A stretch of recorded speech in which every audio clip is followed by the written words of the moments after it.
Hey guys, in this video I want to show you guys a ridiculously tiny FrSky receiver. This is the iRangeX RX803, I think it's calling it a Super Micro receiver, and weighs about half a gram without this little servo connector here. If you cut off the servo connector, it weighs about half a gram. I think this is based off of a Tiny Fish design. There's actually an open source project about that. Let me just give you some measurements here of this. Comes in a little over 11 millimeters long and about 8.2 millimeters wide. And just for comparison purposes, this is the this is the FlySky receiver that I reviewed a couple days ago. This is the RX803 Pro, and it's about 1/3 the size of this. You can see the size comparison here, and you can see it pretty next to the actual servo connector that it's connected to. It's actually smaller than that.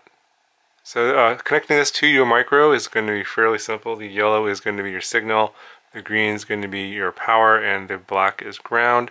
The green power is 3.3 volts only, so if you connect this to 5 volts, I think you'll fry this. So you will need to connect it to your 3.3 volt source. I do believe that a lot of the micro boards, flight controllers do have a 3.3 volt source. If you look for something that's spectrum related, you can usually that UART will have 3.3 volts.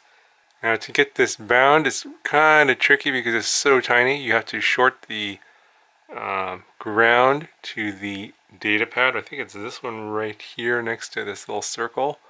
So you short that while powering on the receiver while your Taranis is in bind mode, and then you will establish a bind that way.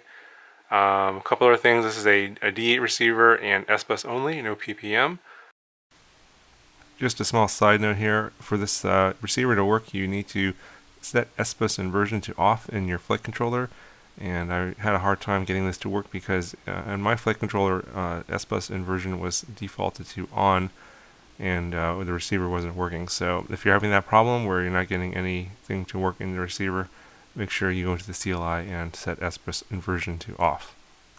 I know everybody's going to be wondering what the range is like on this, so I'm going to go ahead and put this into one of my brushed micros, and we're just going to go and take it to the park and try and go as far as we can. I'm thinking 100 to 150 meters is probably going to be the max range before I get a failsafe out of this receiver, because of the antenna and the size of it. It's just it's pretty typical for these type of receivers, and these are just for short range or indoor use only.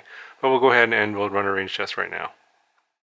Okay guys, so I got the RX803 mounted on the top of my little nano shrieker here, and I got the antenna up, so should be a pretty good range.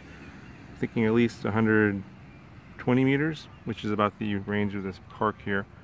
I'm going to go clear to the far end over there. That's about 120 meters or so, so that's where I'm going to be going, and hopefully we'll get a failsafe.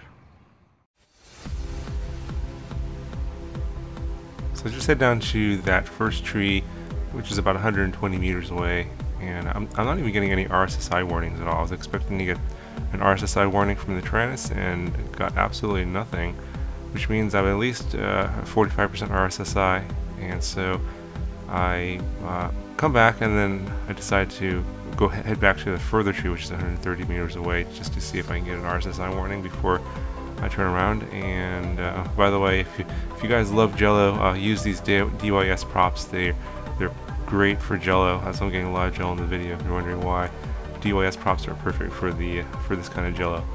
So I head down here, and then I say, okay, I'm going to try and see if I can go a little bit further, maybe get an RSSI warning. And I go to this further tree here. It's about 130 meters away, and still get no RSSI warning. So that's actually pretty much the end of the park there. If I go past that, I'm heading into the actually there's a sidewalk there on the street, so can't really go any much further. So I think the range of this is at least that far, and for the kind of flying that I do, park flying like this, it's perfect. I wasn't getting any warnings or I didn't get any fail-safes. So I think as long as you have pretty good antenna placement, you should have some pretty good results. Anyway, it's a pretty good little micro receiver for your really tiny builds, and if you're looking for something to save weight, it's only half a gram. As far as I can tell, it seems to work pretty well.